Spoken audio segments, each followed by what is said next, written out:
that we've been focusing on, that the Ministry of External Affairs has focused on, that even the British Parliament is seized off, and the British Prime Minister has come out and issued a statement on.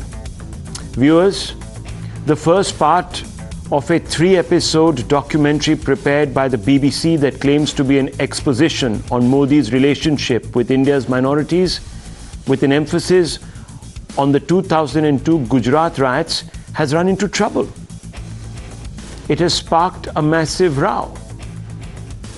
It has led people to question the credibility of the BBC and, by extension, of what they claim is an institutionalized bias in the Western media against India and its democratically elected Prime Minister. And these comments, viewers, these sentiments have been expressed both in the United Kingdom as well as in India. In the UK, members of the Indian diaspora are protesting. You will soon see pictures on your screens. There you can see them in the middle of your screens. Hundreds and hundreds of Indians outside the British High Commission. They're protesting. A section of British MPs are questioning the veracity of this first part of a 3-part series. The British Prime Minister, Rishi Sunak, has refused to endorse the film's, in his words, characterization of Prime Minister Modi. And the Ministry of External Affairs here in India has implied that this film is an elaborate hatchet job. In fact, viewers, Rishi Sunak has issued his point of view in no less a forum than the British Parliament itself, highlighting just how seriously the British government disagrees with the premises that are contained in part 1 of this 3-part series.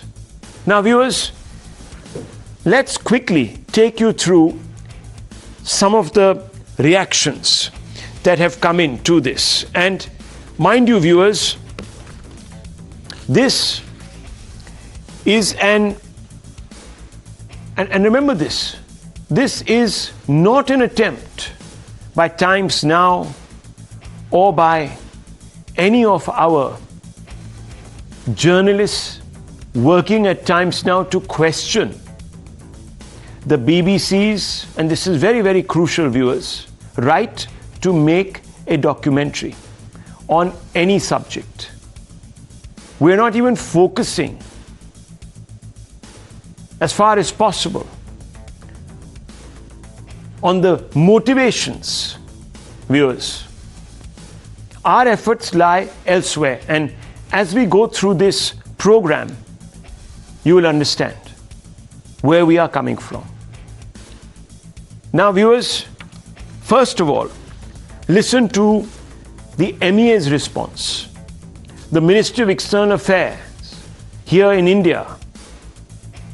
And obviously, viewers, the MEA has responded because this is a serious enough issue to warrant its attention. The MEA is not, and let me underline that, not used to giving salutary responses on stories that don't merit attention. Quite clearly, therefore, viewers, this is an important issue for the Indian government. First, listen.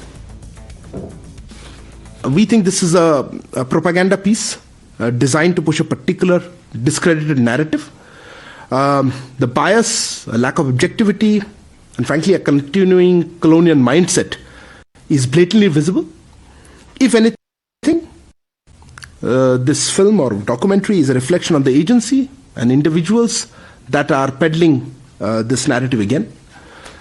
It makes us wonder whether about the purpose of this exercise and the agenda behind it. And frankly, we do not wish to dignify such efforts. Well, as I told you, viewers, our beef with this film is not whether the BBC has chosen to focus on Gujarat 2002 in the first part and any other episode to try and embellish its own conclusions. We don't care if the BBC thinks that it's, and many people think, that it has great credibility. If it thinks that its hard-earned, hard-won credibility can be traded on the anvil of transactional politics, etc., that's their lookout, not ours. We're not standing in judgment of the BBC's journalism. Viewers, we're only looking at the attempts that are being made by an ecosystem in this country to pass off this particular documentary with all its apparent flaws, and there are many, and we will look at that because many people who watched it, including myself, viewers, felt that there are certain unaddressed issues or blatant omissions. But that's, again, some people will say a matter of subjective interpretation, but nonetheless, we'll put them out there. The fact is, viewers, that even the UK Prime Minister has a problem. And the MEA's response comes even as British Prime Minister Rishi Sunak told British Parliament, no less, that he didn't agree with the BBC's characterization, and these are his words, of Prime Minister Modi. Listen in, viewers, to this exchange that took place in the British Parliament. Very, very important. BBC revealed the Foreign Office knew the extent of Narendra Modi's involvement in the Gujarat massacre that paved the way for the persecution of Muslims and other minorities we see in India today, with senior diplomats reporting that the massacre could not have taken place without a climate of impunity created by Modi, and that he was, in the FCO's own words, directly responsible for this violence. Does the Prime Minister agree with his diplomats in the Foreign Office that Modi was directly responsible, and just what more does the Foreign Office know of his involvement in this grave act of ethnic cleansing? Of course, we don't tolerate persecution where it appears anywhere, but I'm not sure I agree at all with the characterisation that the Honourable Gentleman has put forward. Characterisation. I don't agree with the characterisation that this MP has put forth. And what was the MP doing? He was only summing up the conclusions of the BBC's film. Despite this, the opposition in India and members from an active ecosystem that is reflexively antagonistic to Modi have endorsed the BBC's latest endeavour. The backing is particularly ironic and somewhat galling, mostly because it reeks of duplicity. Remember, this is the same ecosystem that dismissed a recently made movie called The Kashmir Files on the 1990 Hindu genocide in Kashmir as propaganda.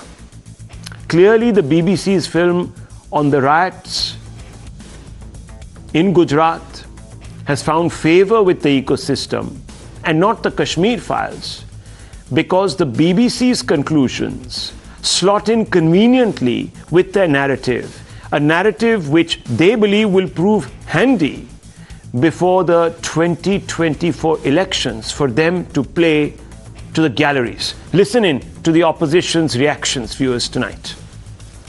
Mr. Modi knows the contents. And we are told that there are lobbies hired by this government or appointed by this government to try and stop this film. देखिए, मैं समझती हूँ कि निष्पक्ष पत्रकारिता, खोजी पत्रकारिता का स्थान लोकतंत्र में होना चाहिए, और यदि वो कुछ लेकर के आ रहे हैं एक सीरीज के रूप में, तो उसके प्रदर्शन में या प्रसारण में कोई रोक भी नहीं लगनी चाहिए। और बीजेपी को अगर उन्होंने कुछ नहीं किया है तो इसमें डरने वाली क्या बात है? अगर यहाँ सबको अकाउंटेबल बनाया जा रहा है तो अकाउंटेबल होना ये तो गलत बात नहीं है। अगर किसी ने कुछ नहीं किया है तो इसमें डरने की क्या बात है? बीजेपी को डरना नहीं चाहिए। Now, if you were to watch this film, and it is available, of course, on YouTube, viewers, if you switched it on and watched it, it's about 59 minutes long, the first part of this three-part series of India, the Modi question. You will note that a number of caveats, it begins with a number of caveats about how 30-odd people that were requested to speak didn't speak, and it goes on to sort of unspool all that happened in Gujarat. Now, there are interviews, only really 2 or 3, with those who could putatively speak up for the Bharatiya Janata Party, and one of those interviews is with BJP leader, former Member of Parliament Swapan Das Gupta, senior leader, member of the National Executive, close to Mr. Modi. And we spoke to BJP leader Swapan Das Gupta. As I said, he was interviewed and has been quoted at least 2 or 3 times, if my memory serves me right, over the 59 minutes.